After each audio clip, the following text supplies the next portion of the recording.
When you eliminate the improbable, the impossible, and the impractical, and the truth still stands.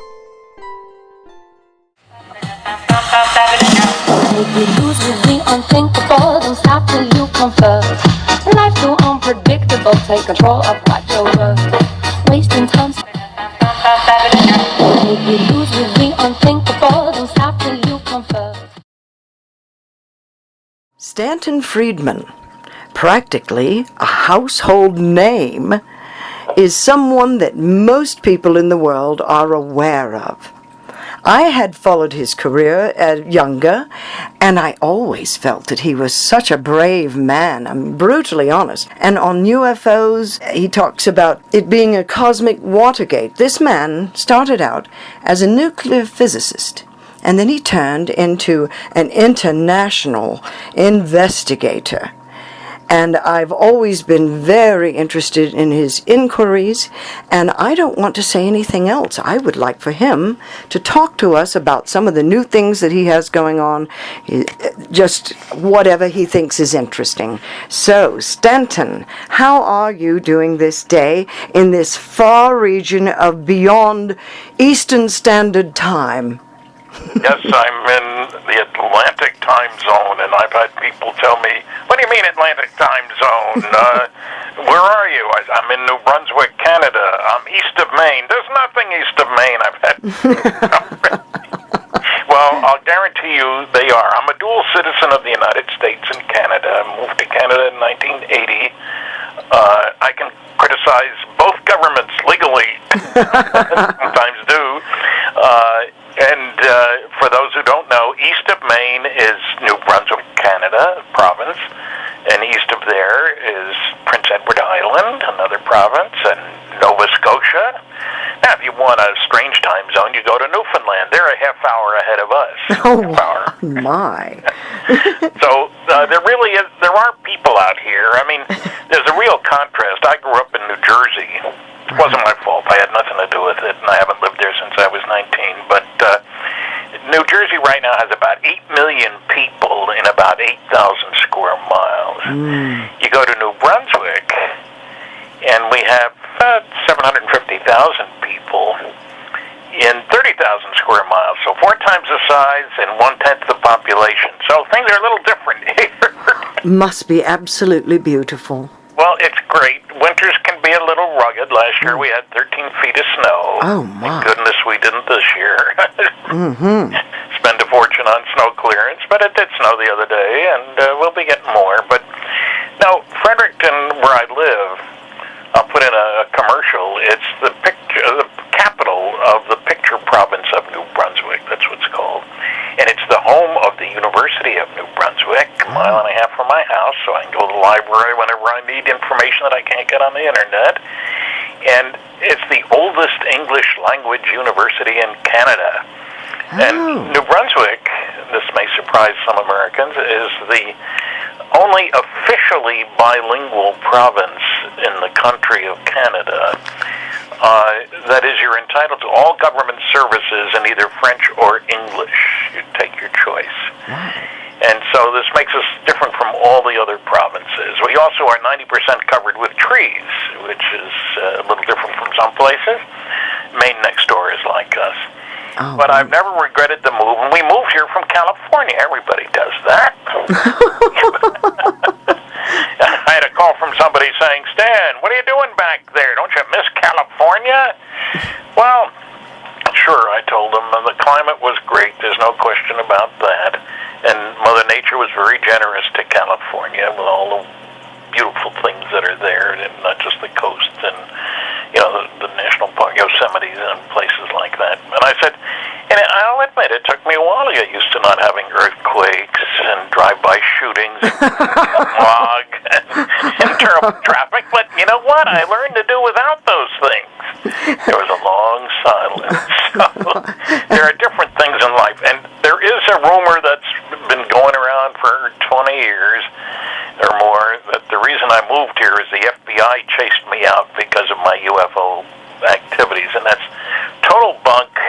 I'm here because my wife is from here, and she's one of 9 kids.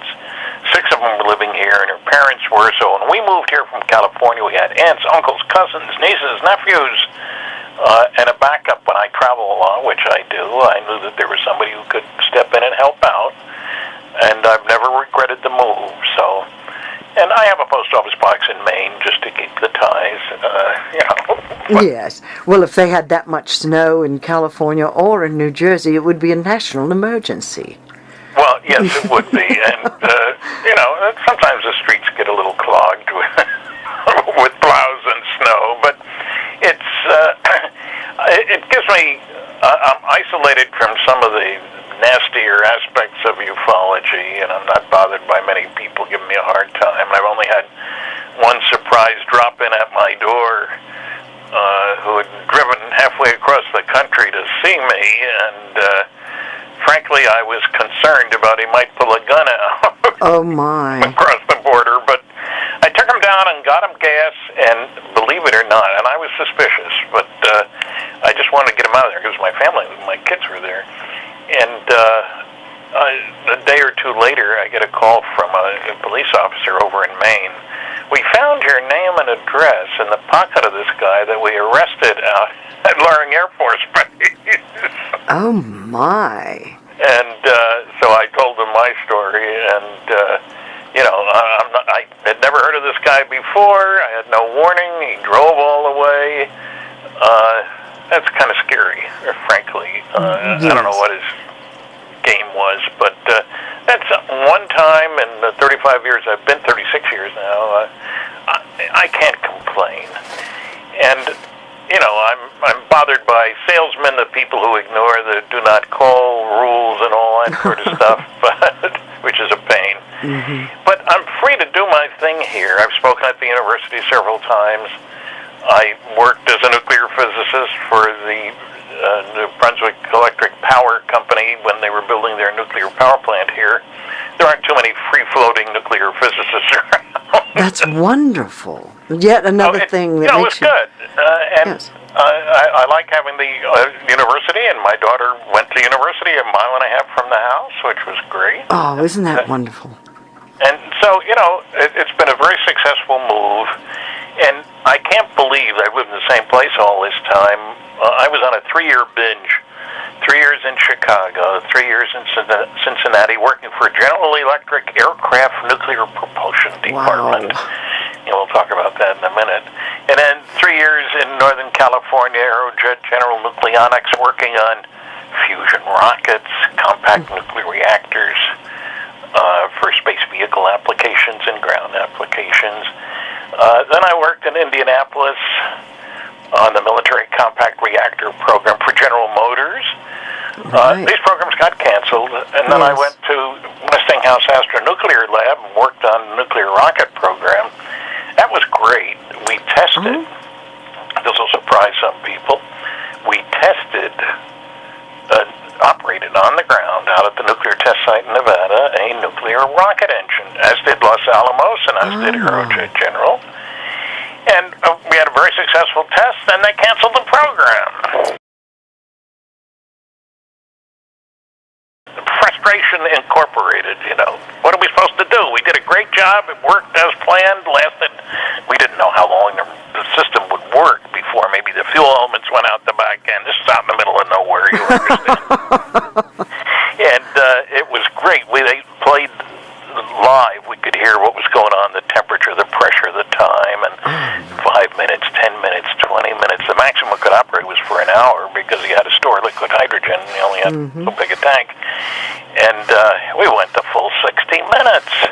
So it was great. And I was worried, not everybody knew this, but I had been asked the week before, can we get some data on nuclear heating in the control system for this rocket? We don't want to melt it. Yeah. You don't want to waste coolant either. Yes. So I, within 3 days, got them all the data they wanted and said, no, it's safe. The heating rates are okay and stuff. But frankly, gee, what if I made a mistake? I had made some measurements, so we had to mock up in systems, and if something went wrong, they might blame me. Fortunately, it didn't. But I thought I was going to go to the most exciting job you could think of. I was going to work for McDonnell Douglas Astronautics on the West Coast again on figuring out how flying saucers worked. Yes. What a challenging job that was going to be. Unfortunately, as I was halfway across the country, I heard, driving from Pittsburgh to California, the program that would have sponsored that work was canceled. Oh, my. And I walk in, and the gal says, you realize we just laid off 5,000 people. Oh, no. Well, welcome to California again. God's teeth, where are we? They kept me for 3 months, and I achieved one thing of note. I had a literature search done on government reports, not the open literature, only government reports, using one key word that nobody's ever heard of, magnetoaerodynamics. Wow. And much to my surprise, I got 900 references. Oh, 90% were classified. And that meant somebody was spending, this was government stuff, government-supported work, so somebody had been spending a lot of money. And for people who wonder, what the heck is he talking about? It turns out if you have an electrically conducting fluid, like seawater, for example, and you interact with electric and magnetic fields, you can control the flow around it, and people have actually built, a colleague at Westinghouse built one, an electromagnetic submarine. No moving parts. Yes. It's a very Tesla-like. Built one too. But if you ionize the air, make it electrically conducting, everybody's aware of that. When the command modules, when stuff from outer space comes in, it's going so fast it ionizes the air, makes it an electrically conducting fluid, a plasma. Oh, yes, the plasma. And if you interact with electric and magnetic fields appropriately designed, you can control lift, drag, heating, sonic boom production, and radar profile, among other things. And those are exciting things to be able to control. Yes. So when people ask me, how do these things work, Stan? I said, well, you got a two-stage system. You got coming from another solar system to ours. That's a pretty good way, some light years. And then once you're in the atmosphere, you got an entirely different environment. Because between the stars, there's no air. You don't have to worry about heating and all that sort of stuff. The gravitational forces are very low. But once you get in the atmosphere, you get an entirely different situation. Oh, true. And we ourselves, we don't often think about it, use two-stage systems. Well, most people don't seem to be aware that we have fission nuclear reactors operating aircraft carriers, nuclear-powered aircraft carriers. These aren't imaginary now. We have ones that operate for 18 years without refueling. Wow. Which is very impressive when you don't need to go near the gas station for that long. That's true. And it changes all your ocean-going military tactics, because the faster you go, the more diesel fuel you use, and so you got to worry about where's the tanker, you know. But this way, you can go full speed ahead. Damn the torpedoes, full speed ahead. And it changes everything. Now, on those nuclear-powered aircraft carriers, they carry, let's say, 75 tiny little airplanes. The aircraft carriers are huge. And those airplanes can operate for, 2 hours without refueling, if you're careful. Right. So we have, to move the analogy over a step, we have fusion nuclear rockets to go from one solar system to another. And then when you're in the atmosphere, a magneto-aerodynamic propulsion system. Easy. And people look at me, what do you mean fusion nuclear rockets? H-bombs?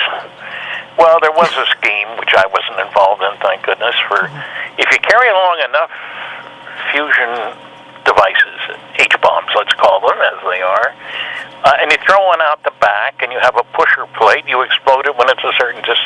and some of that energy pushes the pusher plate, and that pushes you. And so there was a scheme to do that. And it didn't go too far because there was the agreement with the Russians not to test nuclear weapons anymore. But I was involved in a study in 1962 of fusion propulsion for deep space travel. And this shocks people, I've found. No idea that this kind of stuff went on. The point is this, and we somehow in the United States and Canada, using the word nuclear is frowned upon. We just went by Pluto, right? That almost planet? Yes. Out there, 9.5 years to get there. And the power supply was a radioisotope thermoelectric generator, an RTG. And I couldn't find one mention of that in any of the news coverage of that visit to Pluto. Solar won't do it. The further away you get from the sun, the less the energy level is, But we have had many systems operating at great distance from the Earth that are powered by RTGs. And somehow we don't want to mention that. But one of the things people say, well, why would anybody come here? Why don't they land on a White House lawn and share their technology with us? Well, most people I know wouldn't agree to give loaded guns to 3-year-olds to play with. Right. Well, unless you live in Texas, That's common. Don't play that too loud. But one reason they would come here, among many that one can think of, they have radio programs, weekly discussions, idiocy in the boondocks, what's going on Earth, and graduate students doing their thesis research. How come there's so many different languages, so many different races here? Why are these guys such idiots? Now, people look at me when I say that. What do you mean, idiots? Well, let's recite a little history. World War II, and I'm old enough to remember it, of course. We wound up killing, we nice guy Earthlings, killed 50 million of our own kind. Oh, my. We destroyed 1,700 cities. Oh. And since the war, we have exploded, and this comes as a shock to people, 2,000 nuclear weapons. Only 2 on people, thank goodness. Mm-hmm. But 2,000 all over the place, making a mess, easily detectable. Yes. Now, the reason I mention that it matters is we made a very quick progression. In 1944, a big bomb, a blockbuster it was called, a 10-ton blockbuster, it released the energy of 10 tons of dynamite, TNT if you want. It made a pretty big hole in the ground. And it took a big B-29 to carry it and deliver it. We dropped a lot of them. That was in 1944. 1945, the first atomic bomb, that's a fission device. There's a difference between fission and fusion. And that one released the energy of about 16,000 tons of dynamite. One lousy weapon. I say lousy just because of the implications. 16,000 tons. That was in 45. Our first H-bomb fusion device, 1952, released the energy of 10 million tons of TNT. Oh, my. Well, we just got started, we nice guy Earthlings. Within 4 years, the Russians exploded one that released the energy of 57 million tons of dynamite. One bomb. So what I'm saying is, and all of these bombs leave a residue. Smart aliens can say, this is where they tested the big one. The fireball on that first H-bomb was 3 miles wide. If you envision that. So anybody who thinks about it for a little bit realizes that you can use nuclear fusion for deep space propulsion. It's going to cost you a lot of money. And that's one of the things that people don't seem to understand, and I'm trying to educate them. The ancient academics and fossilized physicists, as I call them when I'm being polite, seem to think that all important research goes on gets published in peer-reviewed journals. Right, yes. Yeah, but it's not that way at all. Well, I've had two different people challenge me. Stan, look, if Roswell had happened, and I'm the original civilian investigator of the Roswell incident, if Roswell had happened, we'd have had to pull half the professors out of the physics departments at colleges in the country. And I laughed and said, but you're really kidding yourself. Are you not aware that there are many locations where there is important research and development going on where everybody has a security clearance? Right. Los Alamos employs 6,000 people. And there's Oak Ridge, and there's Hanford, and there's Sandia and Livermore. Loads of these places. And I worked in industry of places. And, you know, they're not little efforts. To give you an example which shocks people, at my first job out of college, Aircraft Nuclear Propulsion Department of General Electric in Cincinnati, Ohio. Oh, wow. That's a fancy-sounding title, and you might think, well, so you got a few scientists and a few assistants. Well, as it happens, in 1958, we employed 3,500 people, of whom 1,100 were engineers and scientists, and we spent $100 million. That was a lot of money in 1958. Yes. And we did not successfully upgrade a nuclear-powered airplane. They canceled the program. That wasn't the only program like that, the big ones. But what I'm saying is, I checked the 3 nuclear weapons labs 3 years back. Their total budget was more than the budget of all the National Science Foundation research being done everywhere. So, you know, you don't need to go to a college to take a professor out who knows nothing about advanced technology and doesn't have a security clearance. And there are several main arguments that people use against the reality of flying saucers. One, there is no evidence. Of course, they haven't read any of the 5 large-scale scientific studies I talk about. They are completely unaware of the evidence. Mm-hmm. Second is, you can't get here from there, Stan, and we'll talk about that in a minute. And the third is, governments can't keep secrets. Mm-hmm. I mean, what's his name? Neil deGrasse Tyson, who took over the Cosmos program. Yes. Bright guy. He said at a lecture at Penn State University, the proof that the government can't keep secrets is how much we know about President Clinton's genitalia. Which is out in left field someplace. Yeah, it doesn't make sense. Yeah, obviously, these guys aren't accustomed to secrets being kept, but do we keep secrets? And I've had recent papers where one guy's got 500 published papers, a PhD in physics at Fermi Lab outside Chicago. In today's world with the internet and YouTube, you can't keep secrets. People post stuff and it spreads around the world instantly. Classified stuff doesn't get posted. And let me give you an example. One of my favorite classified programs, which was kept secret for a very long time, was the Corona spy satellite. Now, what was that all about? Well, Corona happens to be the name of a car made by Toyota, but that's not what it's about. And there's a small town in New Mexico, which is where the Roswell incident happened closest to. My book is Crash at Corona, Right. the definitive study of the Roswell incident. But that's not what it was about either. You see, in the 50s, we know we needed to find out what the Russians were doing. It was a closed society. How are we going to find out? It's hard to get spies in there. So we came up with the U-2 aircraft. And violate international law by flying your plane higher than the other guys can fly and that they can't shoot down yet when you start. And we knew that it would have a limited life because eventually the Russians would be able to shoot it down, as they did with Gary Powers.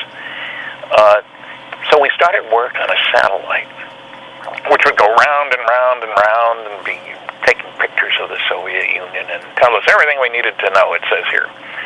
The first 12 launches, 12, not 2, 12, were failures.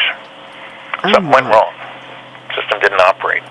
But you know you got a big budget when you can have a failure and keep going, you know, instead of cancel. True. got more data of Soviet military construction and bases and airports and all this sort of stuff, radar installations, than all the U-2 flights which had preceded it. Now, you'd think we'd have said, hey, look what we did. No way, Jose.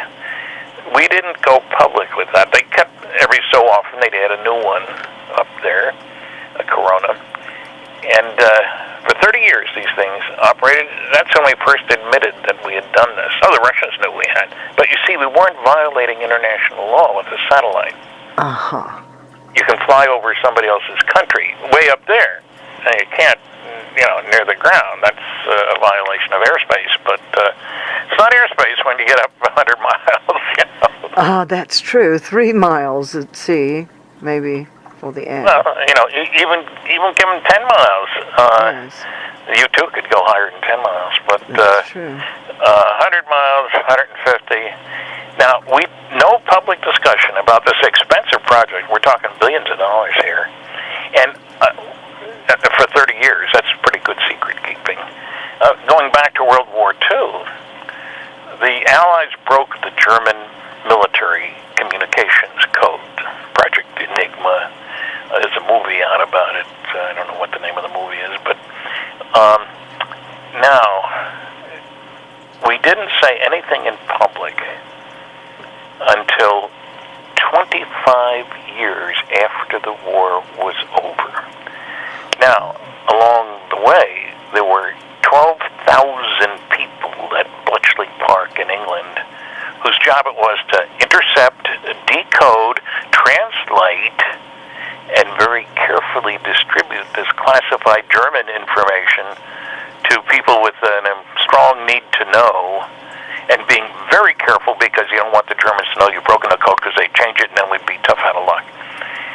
And there wasn't one word in public for 25 years from those 12,000 people, even though the war was over.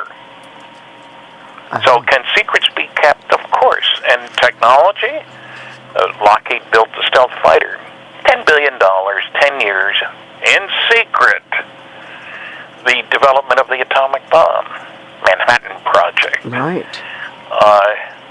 Spent a lot of money, billions of dollars, to separate uranium isotopes. We built the plant in Oak Ridge, Tennessee, because there was cheap electrical power available from TVA, Tennessee Valley Agency.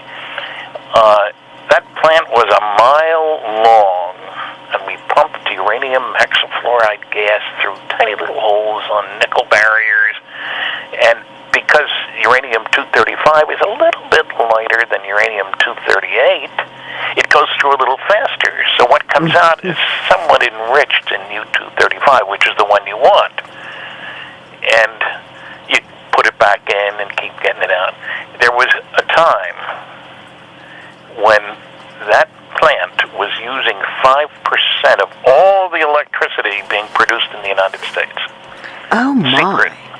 And, thousands of people, many of them not knowing what they were doing. When this needle goes this way on the dial, you turn this dial, stuff like that. Mm-hmm. And can all done in secret. And as a matter of fact, many people don't realize this, within 2 weeks of when Pearl Harbor happened, there was a censorship board set up in the United States. And one word that couldn't be discussed in the press was uranium, incidentally. There were others. Right. Fugo, F-U-G-O, that was a name given to the Japanese. Oh. Loon bombs. And they would release them from the Pacific, the winds blow east, and hoping to start fires all over the place and stuff. Well, we didn't want them to know how successful or unsuccessful these launches were. Mm-hmm. The press couldn't talk about them at all. Oh. So secrets can be kept. And, I worked under security, and, you get people saying foolish things. I'm an advocate of there being a group called Operation Majestic 12, set up by President Truman after Roswell to deal with saucers. And it's a long, involved story. I got a whole book, Top Secret Magic, out about it and stuff. But the document we got, we don't know from whom, and the question was, whether it was genuine or not. It lists the 12 members of this Magic 12, MJ12, Majestic 12. And, you know, people tell me, well, Stan, surely those guys would have told their wives. No way! No, they Under security can't. for 14 years, I never told my wife anything classified. You In the first can't. place, it would be a violation of the rules. Yes. And I had signed papers saying I would never, ever, under any circumstances, reveal what I learned under security, blah, blah, blah. Secondly, it would be foolish for me to do it, because I don't know where the spies are. And I can't control what my wife says casually, to friends, relatives, whatever. No, there's no way.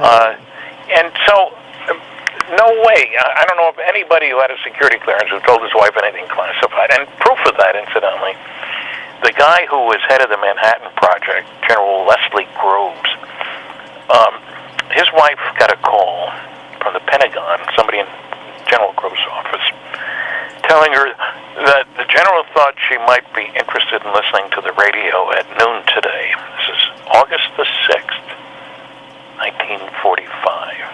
Oh, 6 Okay, days. so she after I was listens to the born. radio. There's no television then. And they tell about, we had dropped this incredible new atomic bomb on Hiroshima. And soon the war would be over, or we'd have a reign of death on Japan. The last line in the program was that the work to develop this new bomb was done under the direction of General Leslie Groves. That's when she first found out what he'd been doing for the previous 2 years. When everyone else finds out. Well, that's right. And the kicker was that, she thought, there was a real cover story here, they were worried about their son being sent to the Pacific to fight in the incredible invasion of Japan, which was going to cost hundreds of thousands of lives. Mm-hmm. Maybe 1 million, some estimates said. So this sounded like, he won't be going over there, thank goodness. And so she was totally shocked when she found out what her husband had been doing. Mm-hmm. And so secrets can be kept. That's one of the myths, that secrets can't be kept. And you only hear that from people who've never been involved in keeping secrets. Well, those are the guys who make such foolish pronouncements. The second problem that I have to deal with, one is the government can't keep secrets, Stan. And don't you know that? No, I do not. I say that from personal experiences, having had a clearance for more than 14 years. The second thing is you can't get here from there. Nearest star's got to be hundreds of light years away, says Seth Shostak in his book about searching for extraterrestrial life. Exactly. Now, why he says that, I have no idea. And especially when he wrote the book, we had no idea where there were, how many planets were out there, whether there was anybody out there. And so, what are today's estimates? Well, it was several years ago, Frank Drake of the SETI group, and I call them silly effort to investigate, those guys, SETI, rather than search for extraterrestrial intelligence. They make a whole bunch of assumptions. One is people are trying to communicate, beings, I shouldn't say people, I guess, are trying to communicate with us using radio signals, or lasers, the latest edition, you use a laser. And why they would do this, I don't know, and why anybody would think that they're stuck at our level of technology. Our first long-distance radio signal was 1901.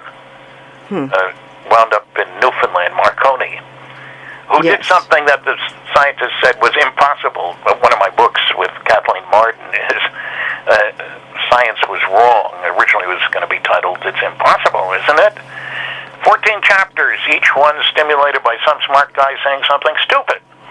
Like 2 months before the Wright brothers' first flight, the great astronomer Simon Newcomb said there was one thing he was sure of: man would never fly any distance in a vehicle. 2 months before the Wright brothers' first flight. I love it. Another great astronomer, 1956, might use a balloon. Astronomer Royal said that space travel is utter bilge. He was doing an interview for Time magazine. Nobody would ever pay for that. What we need is better systems for astronomy research. That was a year before Sputnik. And who's benefited most from the space program? The astronomy community. With all those satellites we have out there that don't need to get the signal through. But can you get here from there or not? Well, let's back up again. In other words, how far would you expect there to be civilizations from here? Well, I'll throw a couple numbers at you. There's roughly 2,000 stars within 50 light years. Wow. Big ones, small ones, old ones, new ones. So that means that within 100 light years, which is just down the street, the galaxy is 100,000 light years across, so 100 light years is nothing. That means within 100 light years, there are approximately 10,000 stars. Oh. And the latest word, thanks to the Kepler satellite, is that on the average, there's about one planet per star. Some might have 8 or 9, like our solar system, and some might have none. So that means that within a mere 100 light years, there are roughly 10,000 planets. Oh. And I'm not saying they all have life. Well, who cares? They don't need to all have life. Maybe only 5%, even 1%. There's just a lot out there then. Yeah, and the kicker here is that we tend to assume a couple of interesting things I've found. People assume a planet is a planet. That's not true. The Earth is the densest planet in the solar system. I don't mean the people, that's probably true too, but a cubic foot of Earth weighs more than a cubic foot of any other planet in the solar system. And you say, who cares? Uh-huh. Well, that means more heavy metals, and heavy metals are rare. That's right. Really heavy metals. We say heavy as lead. Osmium is twice as heavy as lead per unit volume. And there's iridium and rhenium and other oddball stuff with very strange properties, incidentally. Uh-huh. So they may be coming here to mine stuff, but more important than that, the distribution of stars is not uniform. Like on a nice grid, every 5 light years you get a star. No way. The nearest star to the sun is a mere 4.3 light years.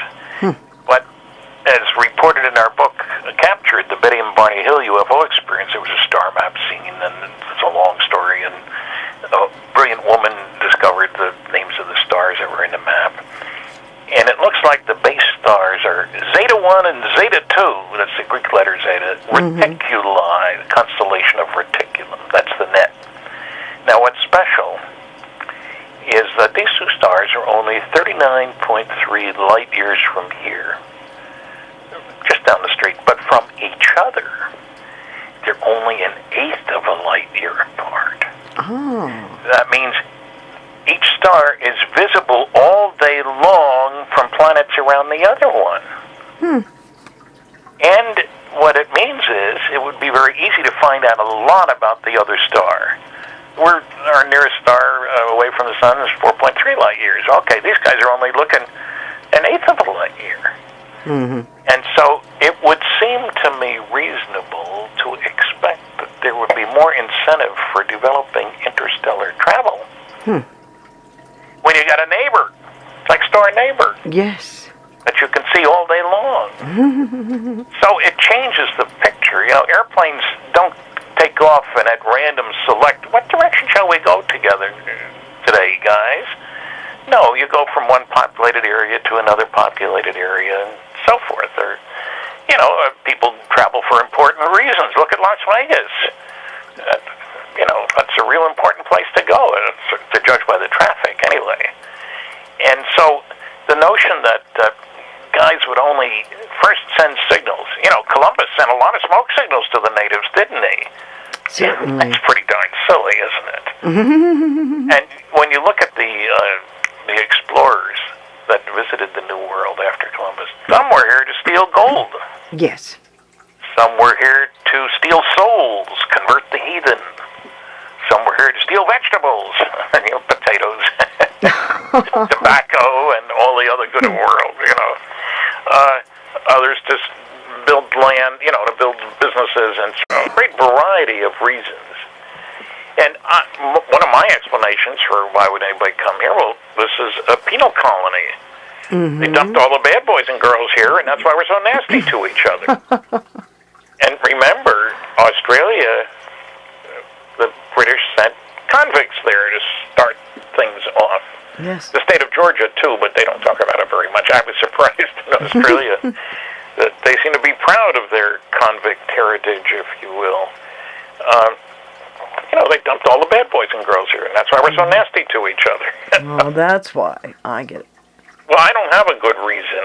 You see, I don't believe that fundamentally people are bad.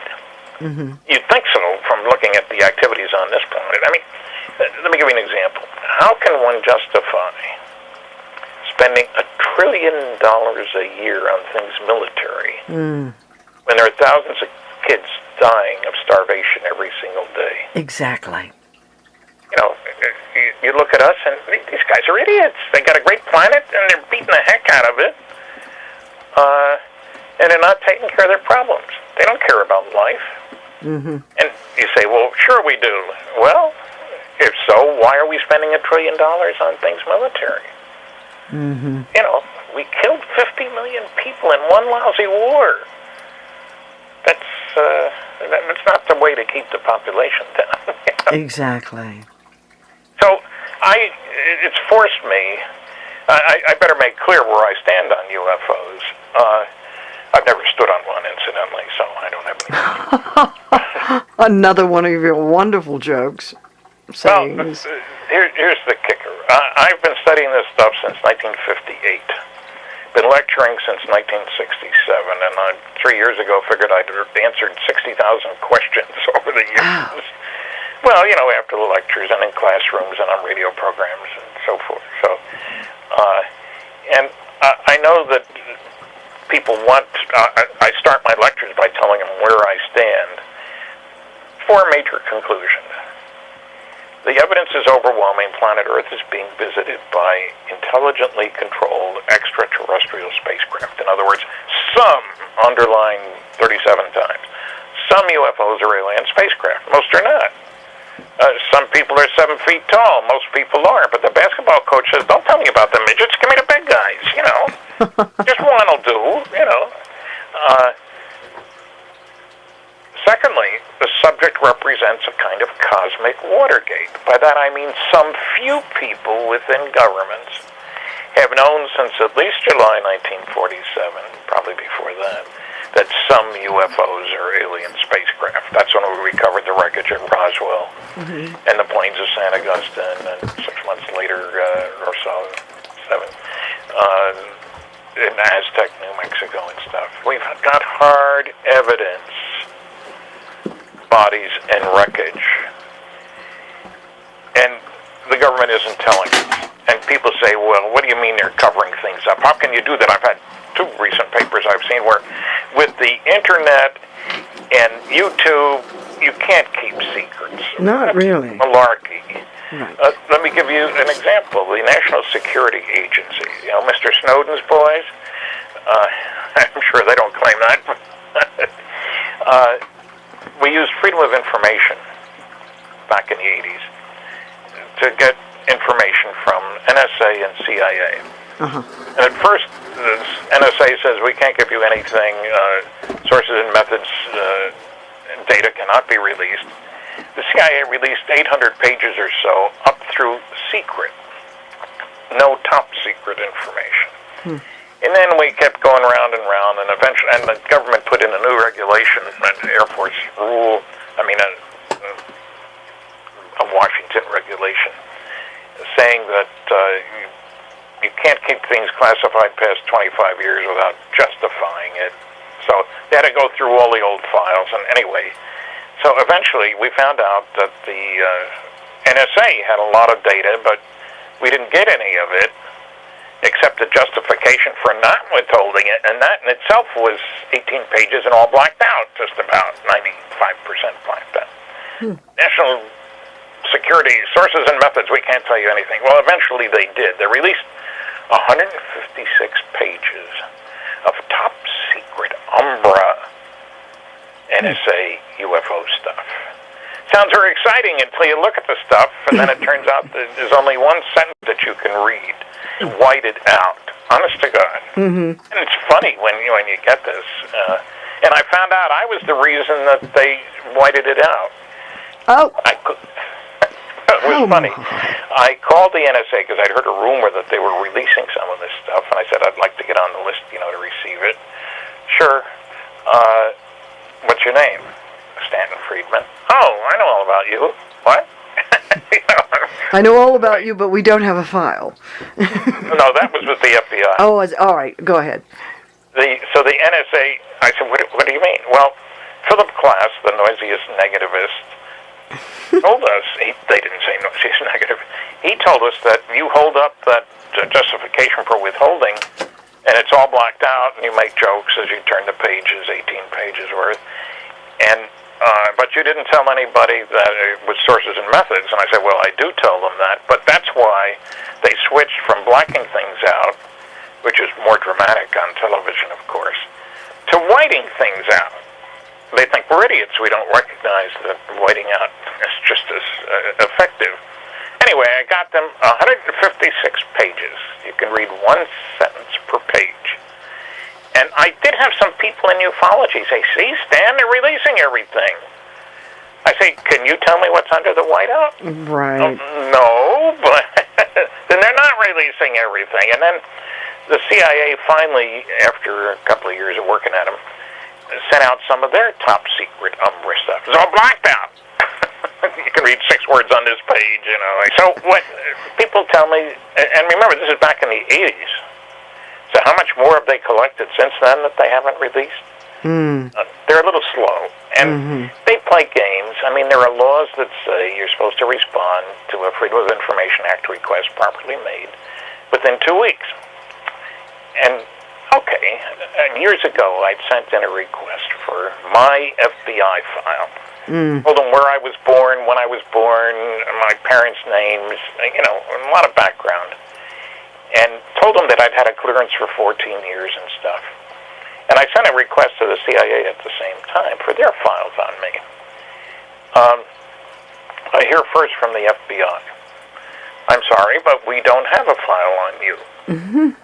Then I hear from the CIA, all we have on you is a negative name check request from the FBI.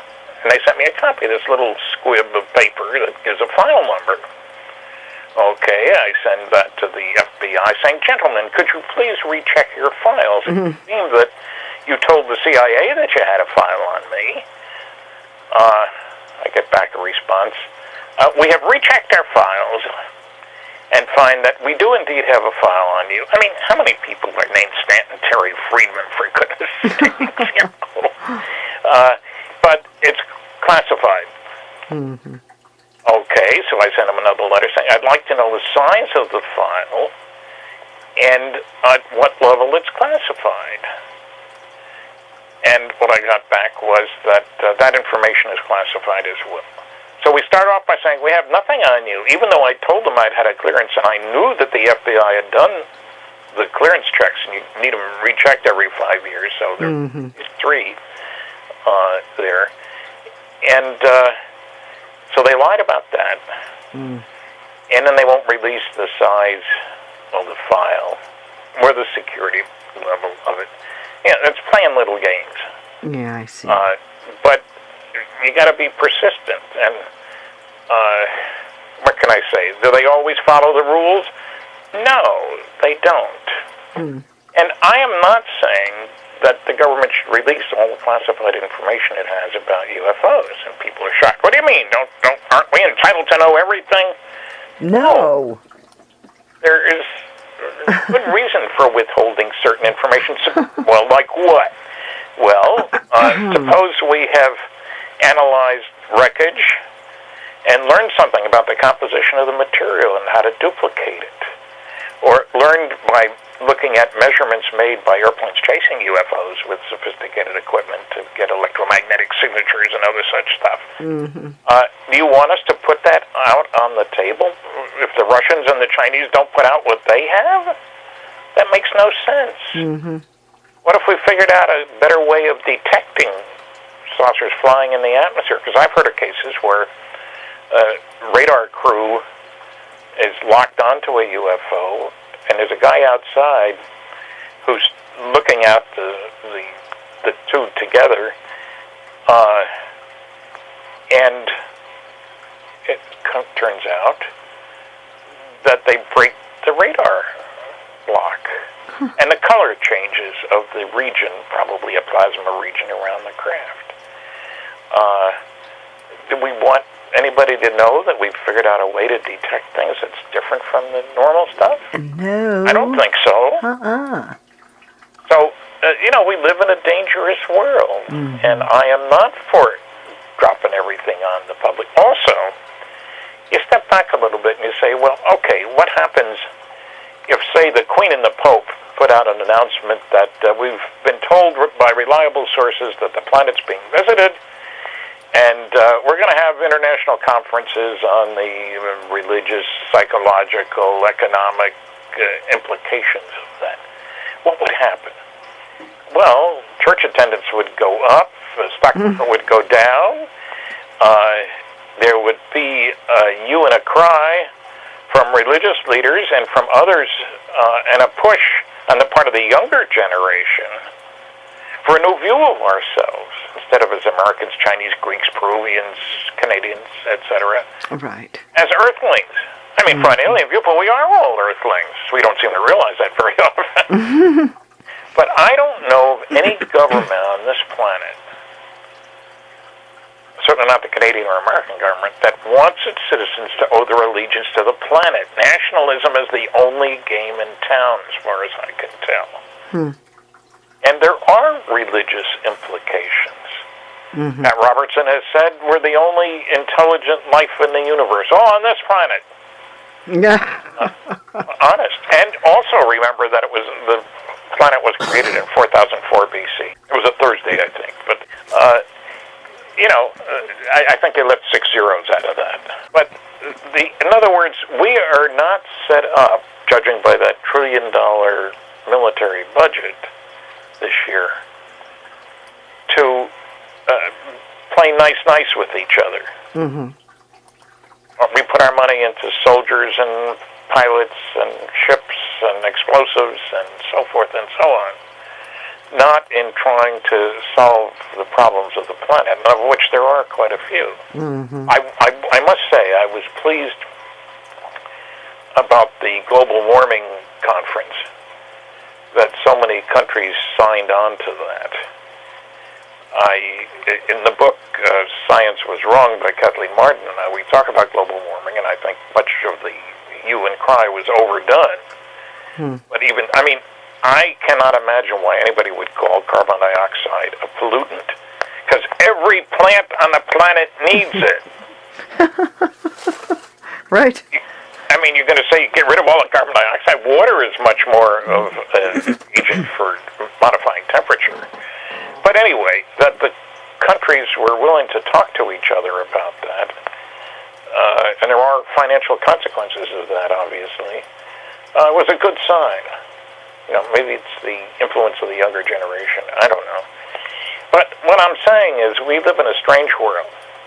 The planet's being visited.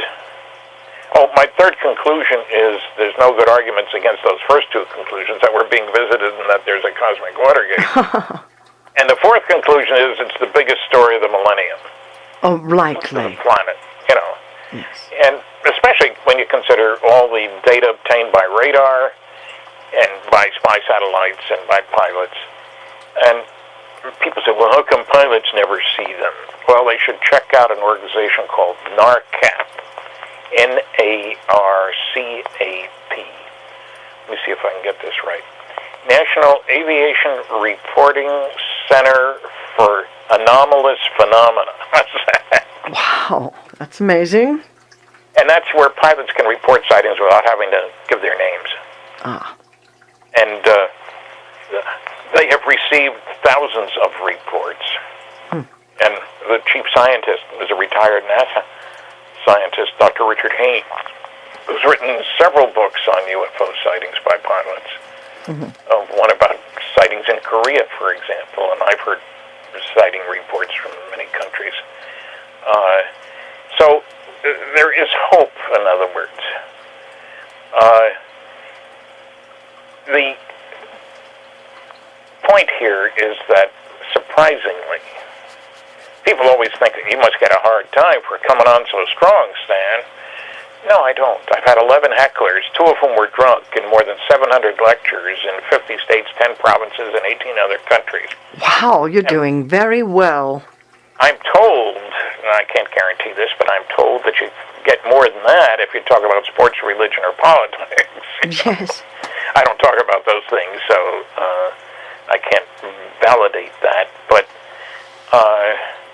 certainly, I am not a masochist. I don't do this to get the slings and arrows and eggs thrown at me. What the kicker here is that it is a popular myth that most people don't believe in UFOs. It's convenient, too. When I check my audiences at the end of my lectures, I don't have guts enough to do it at the beginning. How many people here believe they've seen what I would describe as a flying saucer? I haven't defined my terms earlier in the lecture. And just raise your hand, and I'll just point and count. And I do that. And the hands go up hesitantly. I look to my left, and they're barely over people's heads, you know. They know they can trust me, but they don't know about the rest of the audience. And as I move around looking to my right, the hands go up much more quickly, because there are a heck of a lot of people who claim to have seen a flying saucer. About 10% of the people in my audience. Oh. That's a lot of people. That's a lot. I got 1,000 people, that's 100 sightings. But then I ask, so how many of you reported what you saw? 90% of the hands go down. Right. And the biggest reason for not reporting, they think I was some kind of a nut. Mm-hmm. Now, I tried an experiment in a classroom. I asked the professor to help me out. I said, I'd like to have the kids vote with their eyes closed, so they're not influenced by the other kids. And then you count the votes. Mm-hmm. So I asked 2 questions. How many think most people don't believe in UFOs? 80% of the kids. Interesting. But then I asked, how many of you do believe in UFOs? 80% of the kids. Oh, my. So I don't get a hard time because most people are believers. Mm-hmm. And I think the Kepler satellite has helped that. Because I get nobody saying, well, surely we're the only ones, right? No, nobody thinks that anymore. It's intriguing to see that change. Well, I started lecturing in 67, so what's that, 33 and 16, 49 years. Next year is my 50th year on the hustings, I guess you could say. Wow. And so... Impressive, I must say. Well, you know, the funny thing is it's impressive, not depressive. Thank goodness for that. Yeah, the people respond very well, and, you know, there's a lot of poor press coverage. There have been a dozen PhD theses, at least, about flying saucers, and one of course, never been read by the nasty, noisy negativists, the ancient academics, the fossilized physicists who say it's all bunk. They don't read the sources of information. Mm-hmm. But one of them dealt with press coverage and had some strong comments to make about the inadequacy of the coverage, failure to talk to the right people, to ask the right questions, etc. Very strong.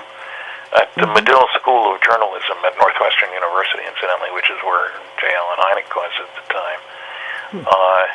And there are others, too, that have been interesting. But what I'd love to see is one that says the will not to believe among the astronomical and SETI community. Mm-hmm. And what is it you call SETI again? Silly effort to investigate. Search for extraterrestrial intelligence. Right. You know, because it isn't that. They're not looking for intelligence. They're looking for radio signals of the sort that would fit in with our equipment. You know, is it AM or FM? That's irregular also. I mean, yes. Go on. Yeah. Well, you know, designing signals that somebody else can read who doesn't have the key, so to speak, to unlock the secrecy of the signal is not so easy. So it's and what's clear is if you read the comments, and I've got a whole chapter in my book, Flying Saucers in Science, about SETI,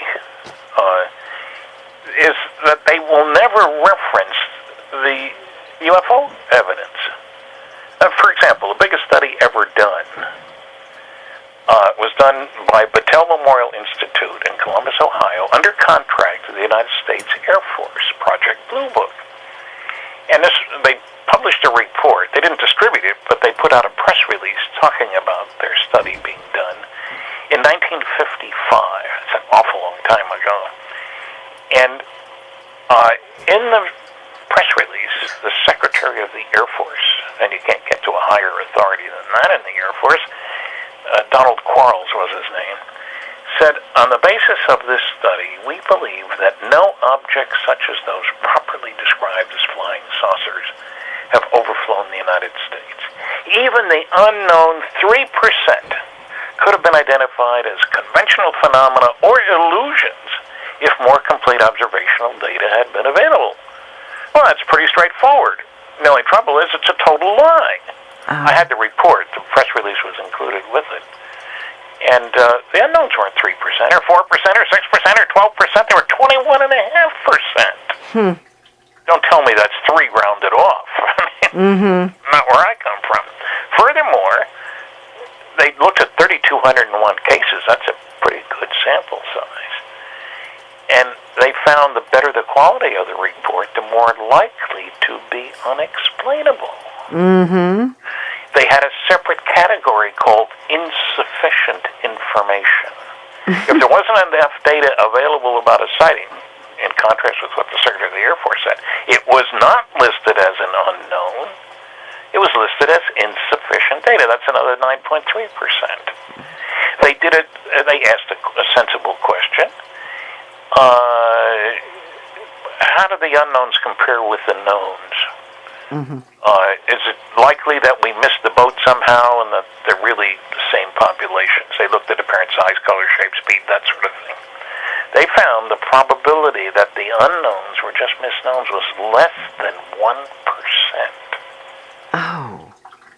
And none of that was, as a matter of fact, the press release not only didn't give any of the data, but they didn't give the title of the report. And you say, well, what difference does that make? Well, Blue Book Special Report number 14 would raise the question, what about 1 through 13? And they weren't going to say anything about those because they weren't classified. They didn't say who did the work. Battelle Memorial Institute, major contractor. So no press person could go to them and say, well, tell me more about your study, guys. And they got away with it. That's the crazy part. The press release appeared in many papers across the country without telling the truth. And that's really what got me started. I don't like being lied to. I mean, I'd worked under security when I read this. Found it at the University of California, Berkeley Library, incidentally. Wasn't mentioned in any of the 10 books that I'd read, which is one of the things that surprised me. And I'm a data hound. More than 200 charts, tables, graphs, maps. I was in data heaven. But, you know, nobody was informed about it. So that got me on my crusade. Blue Book Special Report number 14. Well, you won't find it referenced in the books from the astronomical community, the debunking community, all those guys. Don't bother. There are 4 rules for debunkers. Don't bother me with the facts. My mind's made up. Right. What the public doesn't know, I'm not going to tell them. If you can't attack the data, attack the people. It's easier. And nobody will know the difference. And finally, 4, do your research by proclamation. Investigation is too much trouble, and nobody will be able to tell the difference. And so, you know, I'm working on a new book, and we will hit some of these points very strongly. Should be out at the end of the summer, he says optimistically. And, you know, Career Press, New Page publishers. But the point here is, I have stood behind my conclusions. I've done debates. Mm-hmm. Put myself to the test, including at the Oxford University Debating Society. My goodness. I mean, how much fancier can you get than that? They didn't tell me, but some of the guys, the English guys, were wearing tuxedos, for goodness sake. That shishi frou-frou. Yeah, we had wine at dinner. I didn't drink any because I don't drink before I speak. But, Yes. But my team won. We got 60% of the vote. Our flying saucer's real. Mm. And I debated Seth Shostak on Coast to Coast radio. And I got 57% of the vote. He got 33%, and 10% said, I don't know who won. Now, I debated with Michael Shermer, Dr. Michael Shermer, who is head of the Skeptics Society. I got 80% of the vote because he didn't know anything. Oh. He made a few proclamations, but, proof of the pudding is in the voting, so to speak. Well, if you know your material, you're ahead. Yeah, and so I have a basic rule. Have facts in hand before putting mouth in gear. Yes, I like that one. And it has served me very well. You can't say anything that isn't true because you've made sure it was true before you said it, Mm-hmm. And it's one of the things that characterizes the nasty, noisy negativists is, Shermer started by saying, when he was asked by the host, where do you stand on UFOs? Well, it's like all those other crazy paranormal phenomena. There's about a 5% of the things you look at that you don't have enough data for, so you can't really identify. And that's the way it is with UFOs. Well, that gave me a hole big enough to drive a truck through. I pointed out in Blue Book Special Report 14, it was 21.5%. The University of Colorado study, 30% of the 117 cases studied in detail could not be identified. Really? Wouldn't hear that from Dr. Condon in the summary of the report. You got to go back through the data and say, well, look at that, Another rule is, if you can't attack the data, attack the people. Right, yes. Mm-hmm. And that happens, and we're going to be discussing that at some length in the new book, because the atmosphere has been poisoned by false claims. And, I did once win a libel suit in England, incidentally, but the United States, if you're a public figure, that means if you've been on television and radio a lot, they can say almost anything they want about you. Yes. Mm-hmm. New York Times versus Sullivan. Yeah. Dates back to segregation and stuff. So in England, I won the libel suit because they care about a person's reputation, if you will. And you can't get away with some of the things that are said on this side. Well, the troll brigade is out there to get you talking about them. Instead of brigade? Trolls. People are trolls. That's what they're called now on the internet. I don't know if it's because they're trolling for trouble. That's the way I look at it. But they are out there to tear anything down so that you spend your whole show talking about the trolls and how bad they are. And so at any rate, I'm so glad you got through it over in England. Well, yeah, I did. I gave 7 lectures in one trip in England, and not only the debate. And what I found was the audiences were very responsive, but the press guys, I did lots of press conferences, really hadn't done any homework at all. Oh. So, that's kind of true here, too. And so I'm doing, as a matter of fact, I've agreed to do a radio show tomorrow. I don't even know what town it's in. They called me. He said, well, one of the hosts is a believer and the other one isn't. And so I will be prepared to lay out all of the stuff he should have read if he's going to have an opinion, Well, look at the contrast with sports reporters. And anybody who covers Major League Baseball, for example, has probably seen hundreds of baseball games, at least dozens, But you can express an opinion about flying saucers without having studied anything. There's no requirement that you know anything. Opinions come fast and easy. So it's not hard to take on people like that. If you can keep your cool, Well, for an example, at SUNY New York, State University of New York, Cortland, end of my lecture, had a full house. Guy stands up, and I just call on people in the order, in the question and answer period, no written questions or anything. And I call on this guy, well-dressed. I've never heard so much nonsense in one night in my life.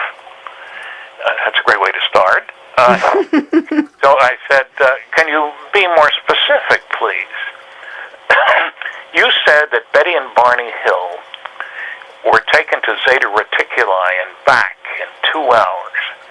I said, no, sir. What I said was they were taken on board the craft. They didn't go anywhere. They were on board for 2 hours and then released. Hey, 2 more you said that, which were equally ridiculous. And finally somebody in the audience said, how about taking some sensible questions?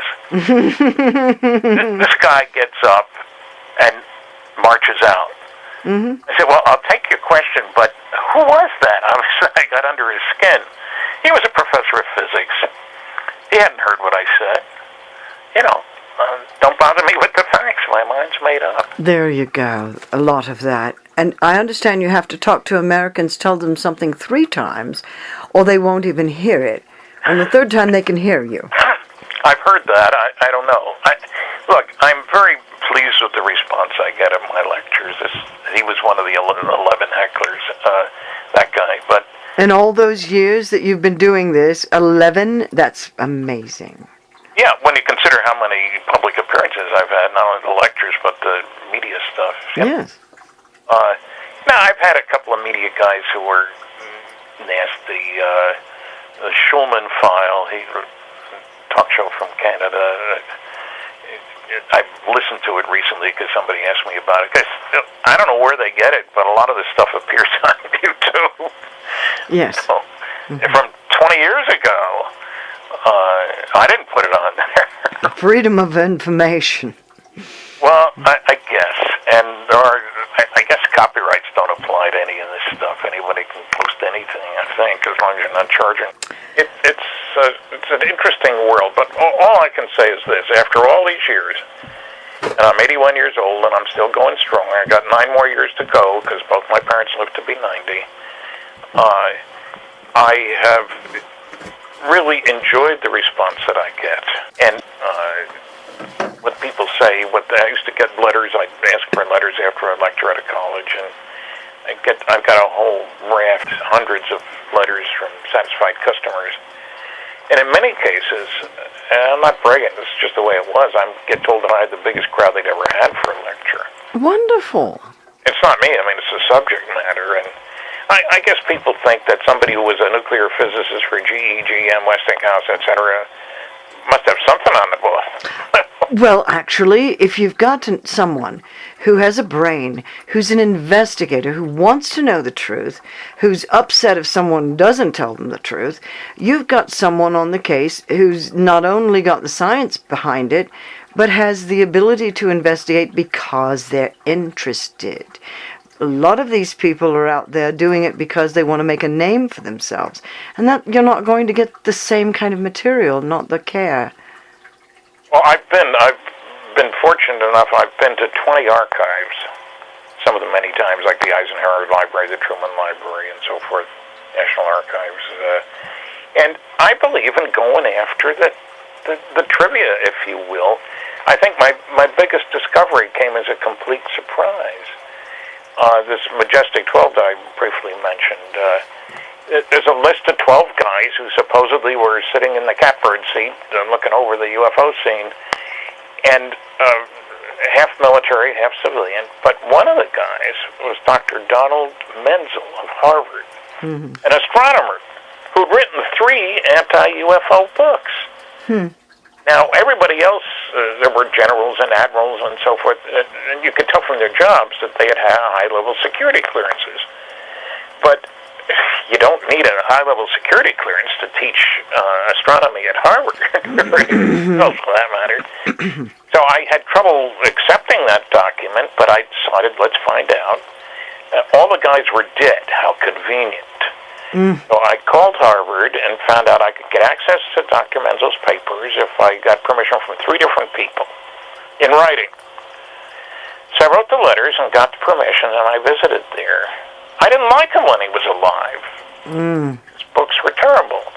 And I discovered, to my total shock, that he had a longer continuous association with the National Security Agency of anybody. He said that to Jack Kennedy, president.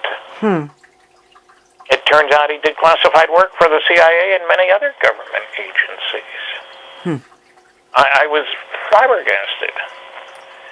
And that really got me looking around and checking and so forth. And that got me pushing on the other people in this Majestic 12. Because if he was on there, now I had people tell me, Stan, he was a debunker. He couldn't have been on such a group that knew about bodies and wreckage and all that sort of stuff. Oh, no. And I gave him three names. Burgess, Philby, and McLean. These are three guys who were spies for the Soviet Union, but worked in British intelligence. Oh, I see. And so you want proof that people can lead a double life? Well, those three guys certainly were at 15 years or more. I developed a healthy respect for Dr. Menzel when I found out the truth about what he'd been doing. Sort of like a Julia Childs, cooking and yet a spy. There have been a number of people like that. I think so. There was a great baseball player who traveled in Japan and stuff, barnstorming, and who was a spy for the United States. This is before the war. There are many examples of people who are more than you think they are. But you got to get, I got the proof. I got copies of the letters, you know. And I find that most of the people say they can't be true. I haven't found anybody who's gone to Harvard to look at the papers. Really? Yeah. I made it very clear where the stuff was. And it's easy, you know, which people you need to contact and so forth. Well, the classic example of how not to do research, I mentioned Phil Klass earlier. He's written several anti-UFO books. He's dead now. On one of these MJ-12 documents, he sends me a letter. Perhaps you didn't notice that it was done in the large pica type. But the National Security Council, which is mentioned on this, used only the small elite type, and I got 9 documents to prove it. I challenge you to find any other documents done in the same size and style pica type. And I'll give you $100 each up to a maximum of 10. And sort of chortling, and he told a lot of people about challenging me. Well, the first thing I did was go to my files, because I've been to the Eisenhower Library several times, and I found out later, incidentally, he had never been there before or after the challenge. What? Didn't do the homework. Didn't do their homework. Well, shocking. I went to my files, I pulled out 20 documents done in the same big pica type. I knew he wasn't going to accept most of them because they didn't meet he had a bunch of criteria, got to be signed a certain time frame, and blah, blah, blah. But I was going to the Eisenhower Library anyway, so what the heck? So I sent him 20. He accepted 2 and thought he had me, I guess. And then after I got to the library, pulled out 14. It's very easy to tell the difference between pica and elite type. Yes. And sent him 14 and an invoice for $1,000. He said 10, okay. And I sent this to him, and he paid me the $1,000. However, there is no Friedman file in Klass's papers at the library, at the American Philosophical Society library. We corresponded for 20 years. I don't think he wanted anybody to see the letters between us once he had to admit that he was wrong. And as a matter of fact, I included a copy of his check in something I wrote, a document I put out. He got madder next. And he threatened to sue me. And I told him, I said, Phil, you sent me a check. I Xeroxed the check. I took the real check to the bank. They cashed it. I can do whatever I darn please with the Xerox. And he shut up. But think of the intellectual bankruptcy of the pseudoscience of anti-ufology to make a claim about how many documents are done in a certain kind of typewriter when you've never even been to the archive. As it happens, they had 250,000 pages of National Security Council. Oh. And he had 9, which he got by mail.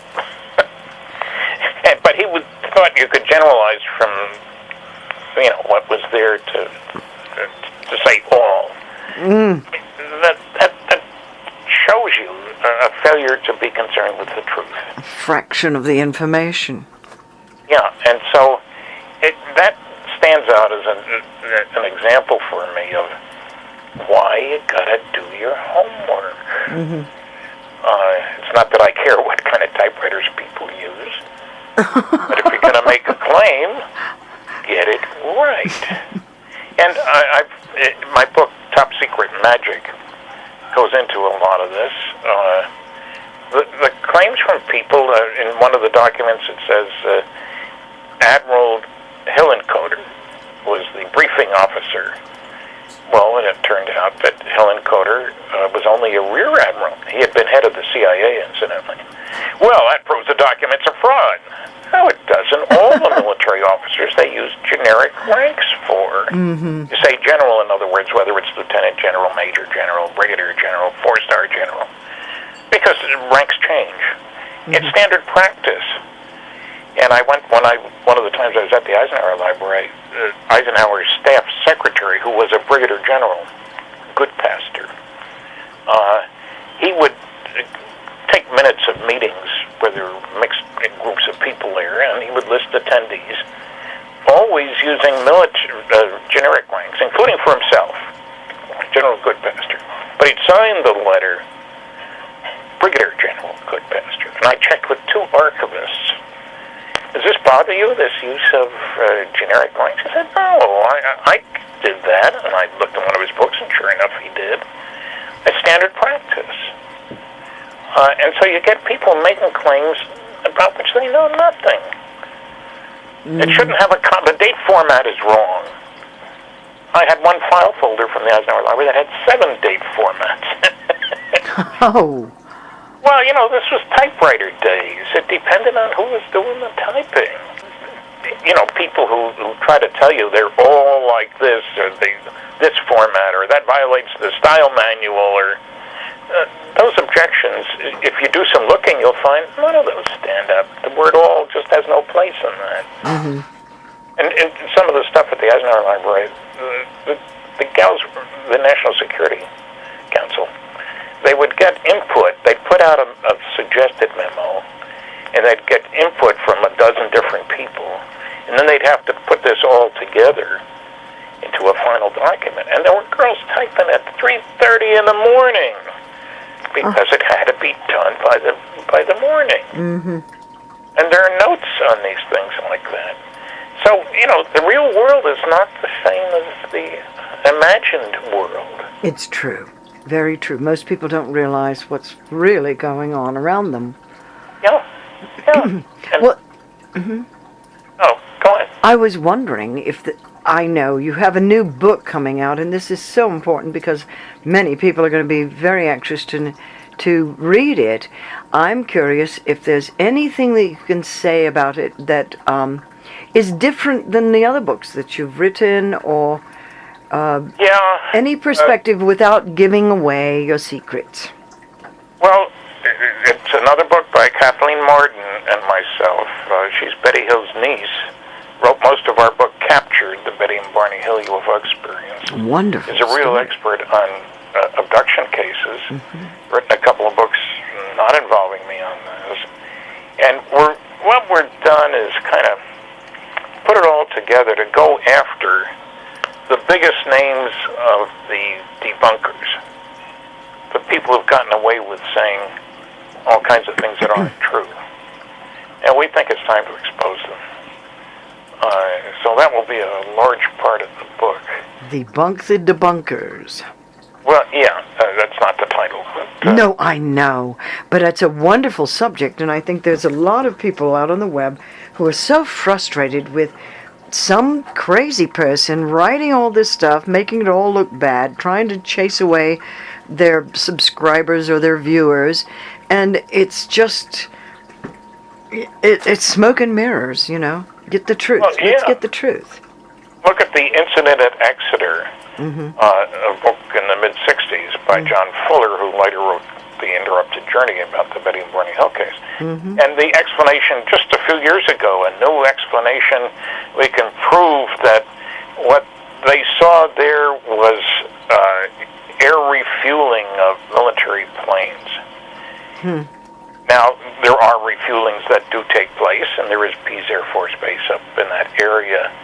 The only trouble is one of the cops who had the sightings had worked in a refueling group for more than 3 years. And these guys, the things were so low, they were below the treetop level. And you would never, ever, under any circumstances, do aerial refueling of big bombers below the treetop level. And noiseless. That's a real neat trick. Both the gas carrier and the bomber aren't making any noise. Utterly ridiculous claim. There had been refueling within a week of that time. Isn't that good enough? I think a lot of sightings have to do with people seeing a reflection from a light in the other window as they're driving, and they think that that's a UFO, and it's really a house. At night especially. I've seen that happen before. Look, it's a UFO. No, it's a reflection from that house across the street. People do make mistakes. There's no question about that. And remember, the question isn't, are all UFOs alien spacecraft? The question is, are any? My answer is yes. And part of that's my nuclear background. I want U-235 if I'm going to build a reactor, but it's only 0.7%. Well, if we work at it, we can enrich it up to 75%. So if we go through UFO sightings, we throw out the maybes and the bad ones. Keep the good ones. Every large-scale scientific study has provided us with lots of truly unidentifiable reports. Yes. The debunkers never admit that. Oh, well, yes, they must have an agenda. Well, yeah, and the question is, what's the reason? What's the... Are they working for the government? I don't know. We have some ideas. Well, Menzel certainly was. Well, nobody knew about that. And I talked to somebody who knew him at Harvard for quite a long time. And I said, you knew him for a long time, yeah. Well, how do you think he would feel about knowing that there were crash saucers, alien bodies and stuff, while he is debunking everything? And his answer surprised me. He said he would have loved it. He knew he was smarter than everybody else anyway. Okay. Well, I'm not... Keeping secrets is something I respect because of having a clearance and, following the rules and stuff. Well, national security. Yes. Yeah, it's important. I told this business one time, they said we're getting, our mail is getting robbed, and all these people, it was at a place where there were lots of people, and they said I said, put up a video camera, and they came back and they said, well, somebody stole the video camera. I said, someone in your office is watching everything you're doing. It's a strange world we live in, but I get a good introduction of a lot of aspects of it by studying ufology. Well, you've done an amazing job. There is not one other soul on the planet that has done the kind of work that you have done for the regular person. This is information that everyone who lives on this little place we are in, what's going on, who's watching us, what's going on, what are those? And you're the only one that has been brave enough, I see you as a very brave man, to investigate, to have the background, to understand what you're looking at, and to bring the truth, because that's what this is all about, is what is the truth. We'll bring the information, let everyone decide. I hope so, And I should mention, I do have a website, www.stantonfriedman.com, real easy to remember. Yes. And it tells you how to get my books. And I will put in one plug for the books. One thing you can't get on Amazon is my autograph when you buy a book. Ah.